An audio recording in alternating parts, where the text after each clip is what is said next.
आतिश फिशां book 2 part 4 आवाज लुबाबा हैदर पेशकश मीरे कारवां। रात का आखिरी पहर था। किसी को नींद नहीं आ रही थी। नींद आने का सवाल ही पैदा नहीं होता था। कांग हम सबका दोस्त था। उसके कत्ल से हम सबको गहरा सदमा पहुंचा था। मुझसे तो उसकी कुछ ज्यादा ही कुर्बत थी। हम कई मार्कों में साथ रहे थे। उसका चेहरा बार बार मेरी आंखों के सामने घूम रहा था। वो रात मैंने आंखों में काटी। सुबह 5 बजे के करीब मैं बड़ी आहिस्तगी से बेड से उठकर कमरे से बाहर आ गया। हॉल में मध्यम रोशनी का बल्ब जल रहा था। बरामदे वाले दरवाजे की तरफ बढ़ते हुए मैं चौंक गया। जानकी सोफे पर आड़ी तिरछी पड़ी सो रही थी। उसकी साड़ी टांगों पर से ऊपर खिसकी हुई थी। पल्लू भी नीचे गिरा हुआ था। उसका पेट और सीना भी भराना हो रहा था। मैं सोफे के करीब रुक गया और जानकी की तरफ देखने लगा। उसके चेहरे पर बाल बिखरे हुए थे और वो पहले से कहीं ज्यादा हसीन लग रही थी। मेरी कैफियत कुछ अजीब सी हो रही थी, जिसे मैं लफ्जों में बयान नहीं कर सकता। मेरा दिल चाहा कि मैं आगे बढ़कर उसको छू लूं। शायद मैं अपने उस इरादे पर अमर भी कर डालता कि अचानक जानकी कसमस आई। उसने करवट लेते हुए आंखें खोली और मुझे अपने सामने देखकर उसके होंठों पर बड़ी दिलफरेब सी मुस्कुराहट आ गई। मैं एक झटके से सीधा हुआ और तेज तेज कदम उठाता बाहर बरामदे का दरवाजा खोलकर निकल आया। बाहर की ठंडी और खुनक फिजा में शबनम आलूद घास पर टहलते हुए भी मेरी कनपटियां सुलग रही थी। पता नहीं मुझे क्या हो गया था। पिछले चंद रोज से मैं अपने आप में एक अजीब सी तब्दीली महसूस कर रहा था। थाई, जानकी और नोविता को कई मर्तबा मैंने ऐसी हालत में देखा था, लेकिन मेरे सीने में कोई उमंग नहीं मचली थी। सांस बेकाबू नहीं हुआ था। लेकिन चंद रोज से ये तब्दीली मेरे लिए परेशान कुन थी। मैं देर तक लॉन में टहलता रहा। इस दौरान में मैंने जानकी के कमरे की बत्ती जलते हुए देखी। वो हॉल से उठकर अपने कमरे में चली गई थी। दिन की रोशनी फैल रही थी। बाहर गली में लोगों की आमदोरफ्त शुरू हो चुकी थी। एक दो गाड़ियों के गुजरने की आवाज भी सुनाई दी। मैं लॉन से निकलकर बरामदे में आ गया। दरवाजे की तरफ बढ़ते हुए मैंने महसूस किया कि अपने कमरे की खिड़की के करीब बैठा हुआ सखदर मुझे देख रहा था। मैंने अंदर दाखिल होते हुए दरवाजा बोल्ट कर दिया। राहदारी की तरफ बढ़ते हुए मेरी नजरें बेख्तियार हॉल की तरफ उठ गईं। वो सोफा खाली था जहां 1 घंटा पहले मैंने जानकी को सोए हुए देखा था। मैं अपने कमरे में आ गया। थाई गहरी नींद सो रही थी। मैं बेड के बजाय सेटी पर लेट गया और फिर पता नहीं कब मेरी आंख लग गई। मैं सोकर उठा तो दोपहर के 2 बज रहे थे। मैं सुबह नाश्ता किए बगैर सो गया था और अब भूख से पेट में ऐठन सी हो रही थी। मेरा ख्याल है मेरी आंख भी भूख की वजह से ही खुली थी। सर भी बोझल सा हो रहा था। मैं बाथरूम में घुस गया। ठंडे पानी के गुस्ल से अगरचे मैं अपने आप को हल्का फुल्का महसूस करने लगा, लेकिन पेट में ऐठन अपनी जगह पर मौजूद थी। मैं कमरे से बाहर निकला तो खाने की इश्तेहा आमेज खुशबू मेरे नथनों से टकराई। जानकी और नोविता मेज पर खाना लगा रही थी। थाई किचन में थी। हॉल में एक सोफे पर प्रसाद और पाथम बैठे बातें कर रहे थे। तुम कहाँ गायब थे? कल रात मैंने तुम्हें फोन भी किया था, मैंने पाथम की तरफ देखते हुए कहा और सोफे के बजाय डाइनिंग टेबल की कुर्सी पर बैठ गया। सुबह मैंने फोन किया तो तुम सो रहे थे, पाथम ने जवाब दिया। मैंने किचन की तरफ देखा। इस मर्तबा जानकी के साथ थाई भी बाहर आ गई और फिर सब लोग डाइनिंग टेबल के गिर्द जमा हो गए। सखदर को भी बुला लिया गया। पाथम ने बात शुरू करते हुए कहा, कल रात मैं तुम लोगों के बारे में खासा फिक्रमंद था, लेकिन 1.5 घंटे बाद जब मुझे पता चल गया कि तुम लोग वापस आ गए हो तो मैं क्लब 26 की तरफ चला गया। उस वक्त तक भागदौड़ से मुझे पता चल गया था कि पेड्रो क्लब 26 में ही है और मुझे यकीन था कि सामी भी वहीं पहुंच गया होगा। उस वक्त रात का 1:30 बज रहा था। मैंने गाड़ी पार्किंग में ही रोकी थी कि पार्किंग की अकबी सिम से गाड़ी निकलती हुई नजर आई। उस तरफ अगरचे रोशनी हल्की थी, लेकिन मैंने कार की पैसेंजर सीट पर सामी को बैठे हुए देख लिया था। ड्राइवर के अलावा पिछली सीट पर 2 आदमी और भी बैठे थे और मेरा ख्याल है कि वो सब उसके बॉडीगार्ड्स थे। मैंने अपनी गाड़ी दोबारा पार्किंग से निकाल ली और उनका ताक़ुब शुरू कर दिया। मेरे पास चूंकि टैक्सी थी इसलिए उन्हें कोई शुबा नहीं हो सका। एक मौके पर मैंने अपनी टैक्सी उस कार के बराबर से निकालकर आगे ले गया था। मैंने ड्राइवर को पहचान लिया। फिर अपनी गाड़ी को मैं साइड पर लेता चला गया और उन्हें आगे निकल जाने का मौका दे दिया। नहरान ग्रैंड वाले होटल के चौराहे पर एक हादसा हुआ था जिसकी वजह से रोड ब्लॉक हो रही थी। सामी की गाड़ी तो निकल गई पर मेरी गाड़ी फंस गई। कई मिनट बाद जब मुझे वहां से निकलने का मौका मिला तो सामी वाली गाड़ी गायब हो चुकी थी। मैंने मुख्तलिफ सड़कों पर उसको तलाश किया पर कोई सुराग नहीं मिला। मेरा ख्याल है वो स्वामी रघुनाथ के आश्रम वाली सड़क पर गए होंगे, पर वो आश्रम तो जल चुका है और वहां कुछ भी नहीं है। मैंने कहा, उस तरफ का कुछ इलाका पहाड़ियों पर मुश्तमिल है और इन पहाड़ियों में ऐसे गार हैं जिन्हें पनाहगाह के तौर पर इस्तेमाल किया जा सकता है और मुझे यकीन है कि पेड्रो ने अपने भाई को किसी ऐसी ही महफूज जगह पर भेज दिया है जिसके बारे में किसी को शुबा न हो सके। पाथम ने जवाब दिया, लेकिन उन पहाड़ियों में किसी को तलाश कर लेना आसान नहीं है। सखदर ने मदाखलत की, वो इलाका मेरा देखा वाला है, वहाँ लातादाद गार है और बाज गार तो ऐसे जिनका सुराग भी नहीं लगाया जा सकता। अगर हम इन पहाड़ियों में उन्हें तलाश करने की कोशिश भी करें ना तो हम कामयाब नहीं हो सकते। अलबत्ता ये हो सकता है कि हम उनकी नजरों में आ जाएं।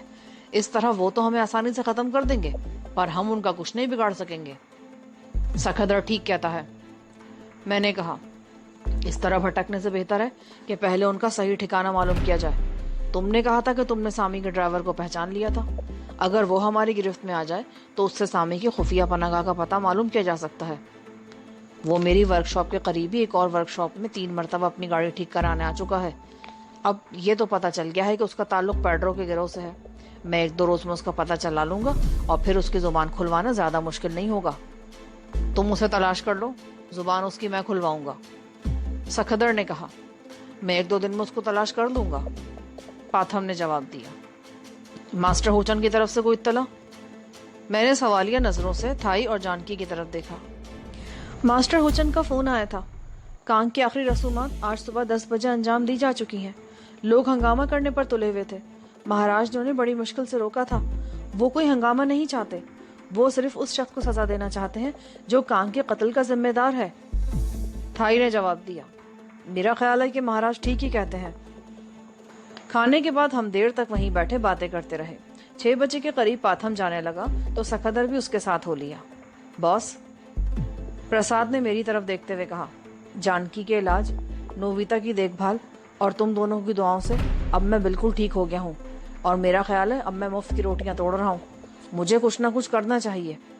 हाँ, मैंने इस बात में सर हिलाया और अब वक्त आ गया है कि मुझे तुम्हारी जरूरत पड़ सकती है, लेकिन अब तुम अकेले बाहर नहीं निकल सकते।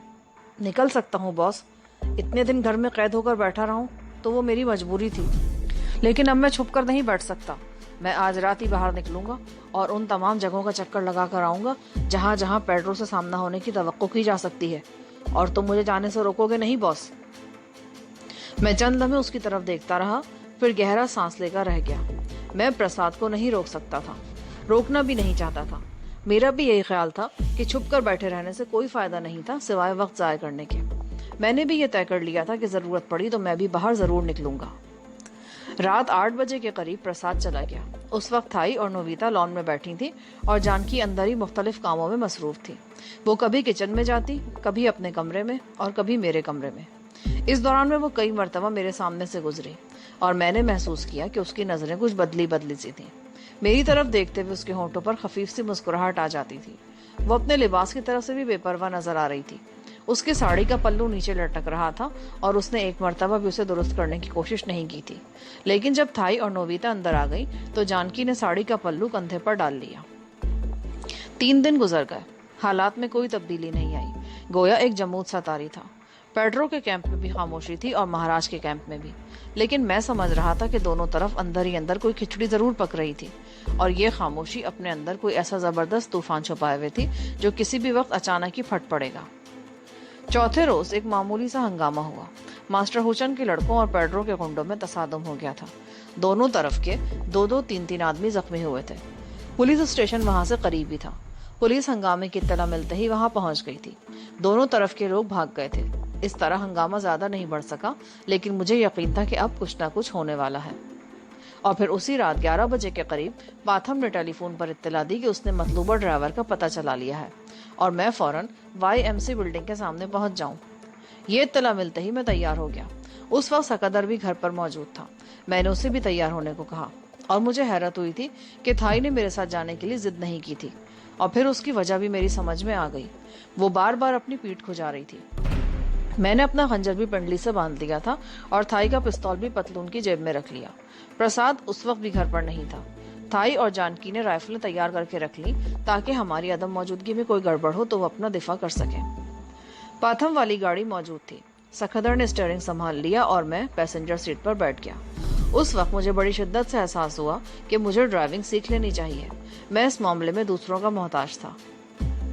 वाराचक रोड पर YMC तक पहुंचने में ज्यादा देर नहीं लगी। इमारत से जरा आगे एक गली के मोड़ पर टैक्सी के करीबी पाथम भी मौजूद था। सखदर ने टैक्सी के करीब ही गाड़ी रोक ली। उसने इंजन बंद किया और हम दोनों नीचे उतर आए। कहाँ है वो? میں نے پاتھم کا سامنا ہوتے ہی پوچھا۔ وہ اس طرف ایک بلڈنگ کے فلیٹ میں ہے، وہ گاڑی گیراج میں بند کر کے آیا ہے، اس کا مطلب ہے کہ اس کی ڈیوٹی ختم ہو چکی ہے اور وہ رات کو اس فلیٹ میں ہی رہے گا۔ اس کا نام تھونگ ہے اور وہ فلیٹ میں اکیلا ہی ہے۔ ہم تینوں گلی میں چل پڑے اور چند گز کے بعد دائیں طرف مڑ گئے۔ یہ تقریباً 20 فٹ چوڑی سڑک تھی، ایک طرف پارک تھا اور دوسری طرف ایک دوسرے سے ملی ہوئی بلند و بالا رہائشی عمارتیں تھیں۔ پاتھم تیسری عمارت کے گیٹ میں گھس گیا۔ عمارت بہت پرانی تھی، لوہے کے جنگلے والا گیٹ ٹوٹا ہوا تھا، کوئی چوکیدار وغیرہ نہیں تھا، کافی کشادہ لابی تھی۔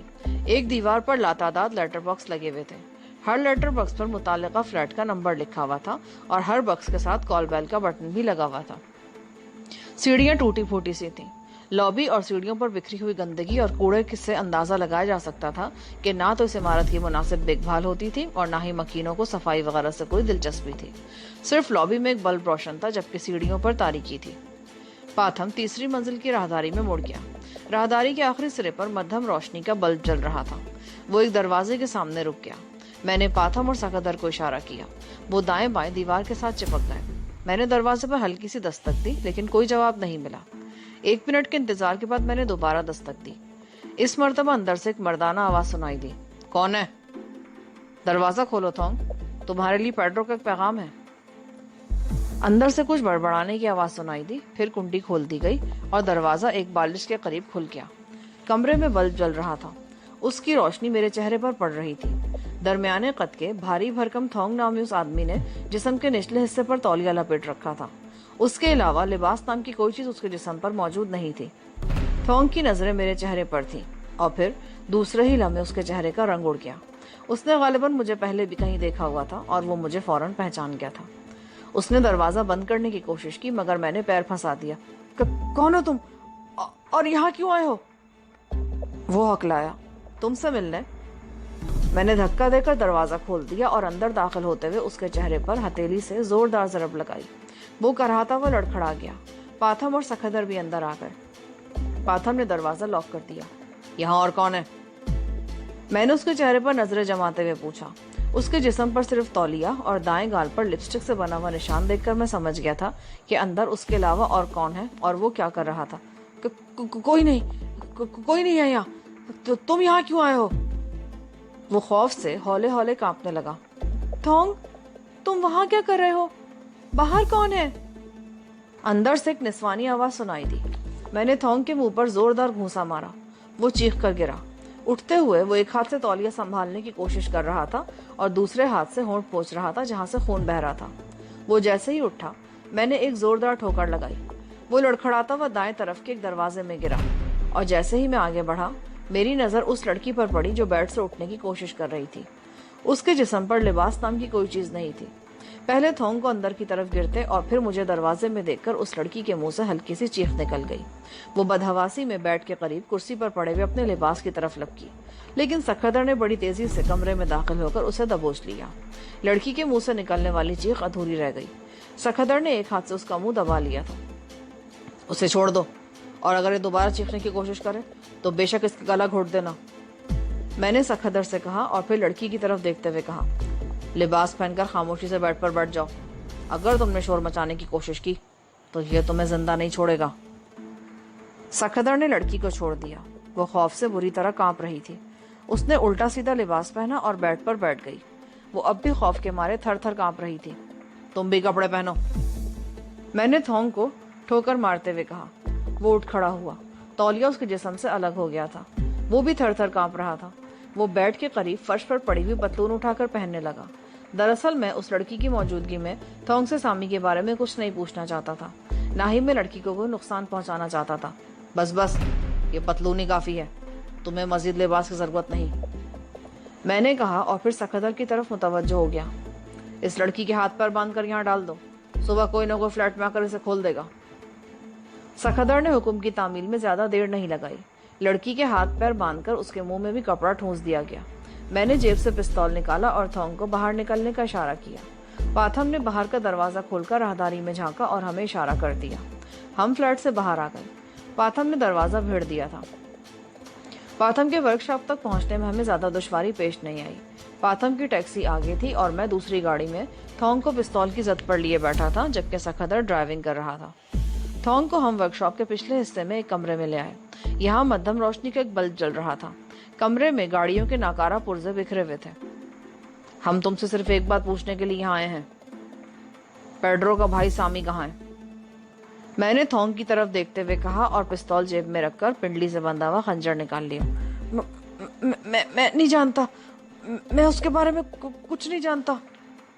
तुम उसे 4 दिन पहले रात के वक्त कहीं छोड़ कर आए थे। कहाँ लेकर गए थे उसे? कहाँ छुपाया हुआ उसको?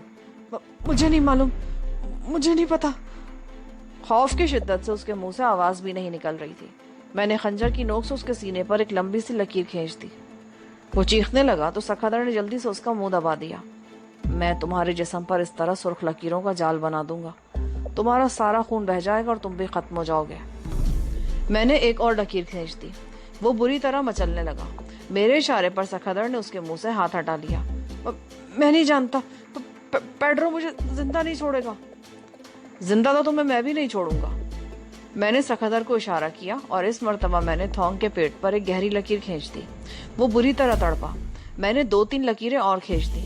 वो टांगे झटक रहा था और उसके पैरों की रगड़ से मिट्टी उड़ रही थी। मुझे उस पर जरा रहम नहीं आ रहा था। मेरी नजरों के सामने कांग का चेहरा घूम रहा था। थोंग पर रहम करके मैं कांग के कातिल तक नहीं पहुंच सकता था। सखादर ने उसके मुंह से हाथ हटा लिया, लेकिन इस मर्तबा भी उसका जवाब वही था। मेरे हाथ को हरकत करते देखकर सखादर ने एक बार फिर उसका मुंह दबा दिया। इस मर्तबा मैंने उसके दोनों बाजुओं पर सुर्ख लकीरों के जाल बना दिए। अगर उसका मुंह बंद ना होता तो उसकी चीखें आसमान की खबर ला रही होती। थोड़ी देर बाद सखादर ने फिर उसके मुंह से हाथ हटा लिया। अब मैं आखिरी मर्तबा पूछ रहा हूँ, अगर अब भी तुमने जवाब नहीं दिया तो ये खंजर तुम्हारे नरखरे पर चलेगा। बताता हूँ सामी कदीम शहर के खंडरों में वटचियांग सेन के तहखाने में छुपा हुआ है। उसके साथ कितने आदमी हैं? दो। मैंने सखादर को इशारा किया। उसने एक बार फिर थोंग का मुंह दबा दिया और मैंने बड़ी बेरहमी से खंजर की धार उसके नरखरे पर फेर दी और हाथ उस वक्त तक नहीं रोका जब तक उसकी शायरक कट नहीं गई। सखादर ने उसे छोड़ दिया। थोंग कच्चे फर्श पर तड़पने लगा। उसके मुंह से अजीब सी खड़खड़ाहट की आवाजें निकल रही थी। उसके 1.5 घंटे बाद हमने थोंग की लाश क्लब 26 की अकबी गली में फेंक दी। पाथम हमारे साथ था। वो अपनी टैक्सी वर्कशॉप में ही छोड़ आया था। जब हम बंगले पर पहुंचे तो 2:30 बज रहे थे। क्या हुआ, कुछ मालूम हुआ? थाई ने पूछा। हाँ, सामी का पता चल गया है।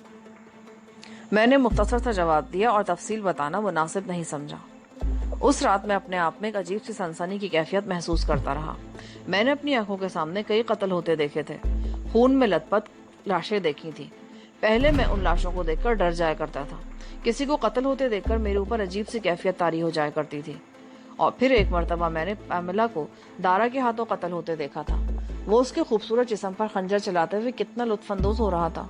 उस वक्त तो पैमेला को खून में लथपथ तड़पते हुए देखकर मैं कांप उठा था, लेकिन आज कुछ अजीब सा एहसास हो रहा था।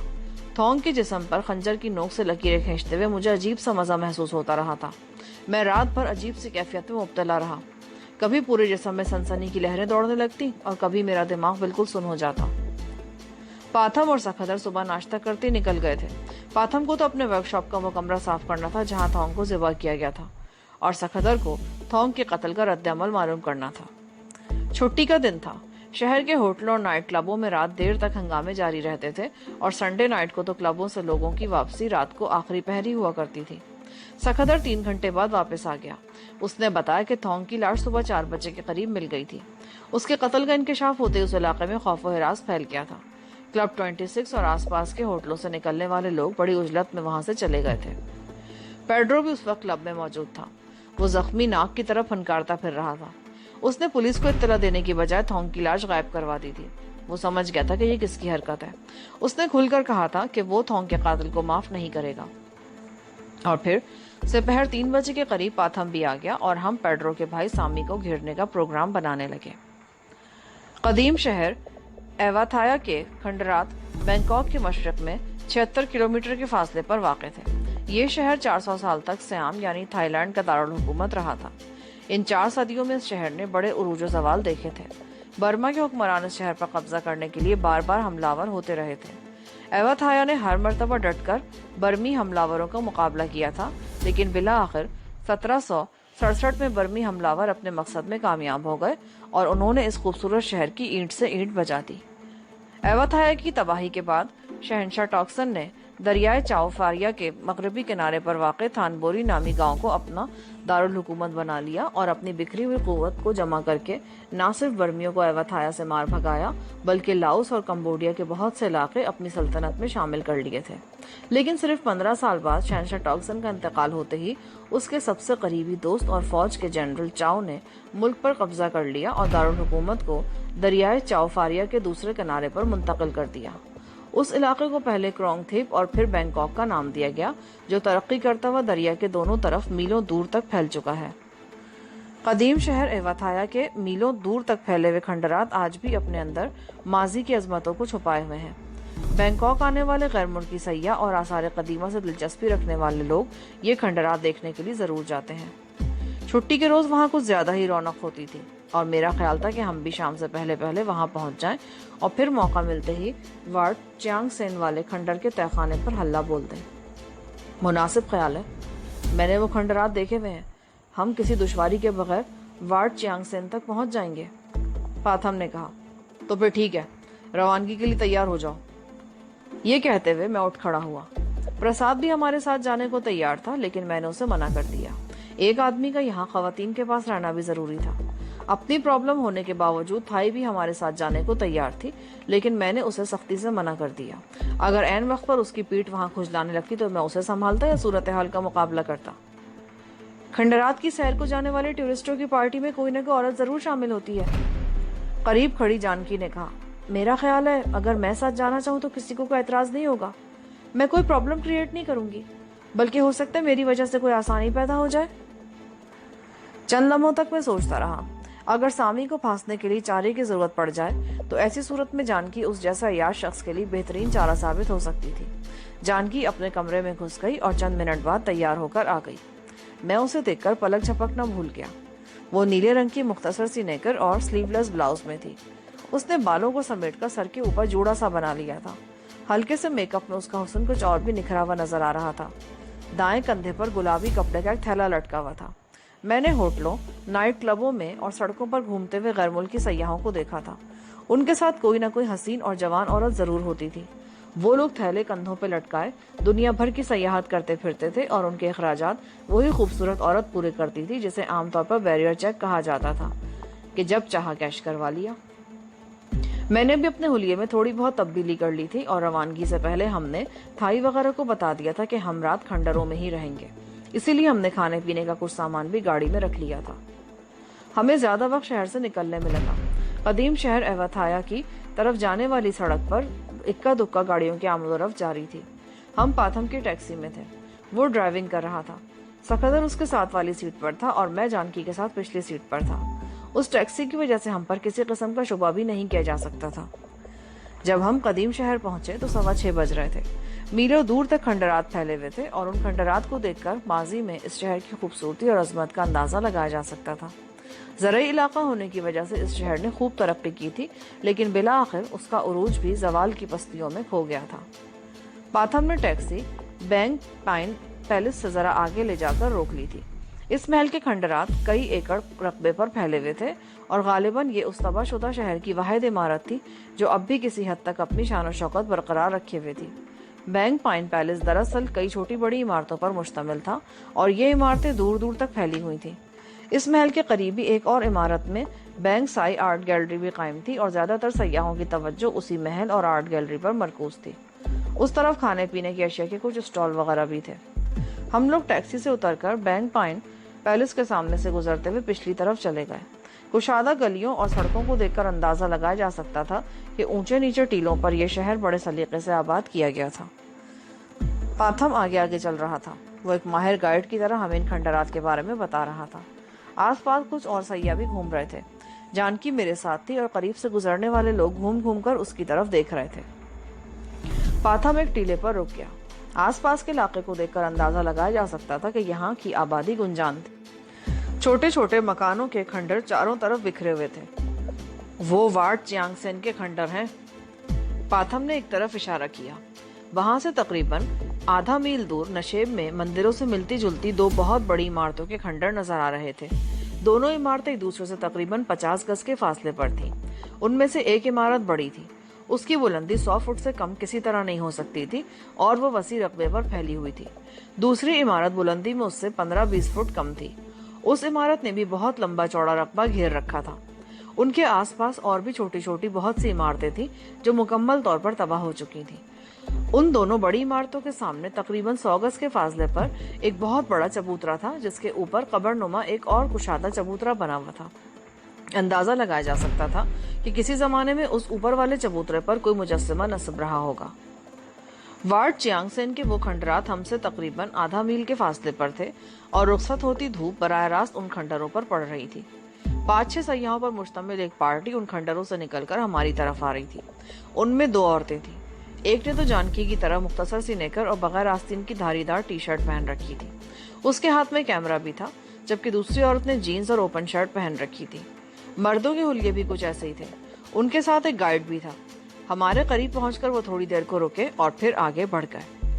हम चियांगसेन के खंडरों में पहुंच गए। उन खंडरों को देखकर इस इबादतगाह की अजमत का अंदाजा लगाया जा सकता था। हम बड़ी इमारत में दाखिल हो गए।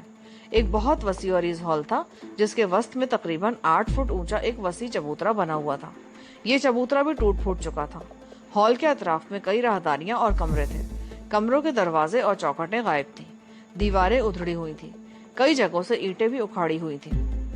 थोंग ने बताया था कि सामी और उसके साथी इस वार्ड के नीचे तहखाने में छुपे हुए थे, जिसका मतलब था कि यह तहखाना बहुत पहले से इस्तेमाल में था। मैंने वार्ड फ्रेमन का तहखाना देखा था। किसी अजनबी के लिए इस किस्म के तहखानों का सुराग लगाना आसान नहीं होता। हम सब इधर उधर फैलकर तहखाने का रास्ता तलाश करने लगे। ये भी अंदाजा लगाना दुश्वार था कि तहखाने का रास्ता इसी इमारत में था या दूसरी इमारत में। हम फर्श और दीवारों को ठोक बजाकर देखते रहे।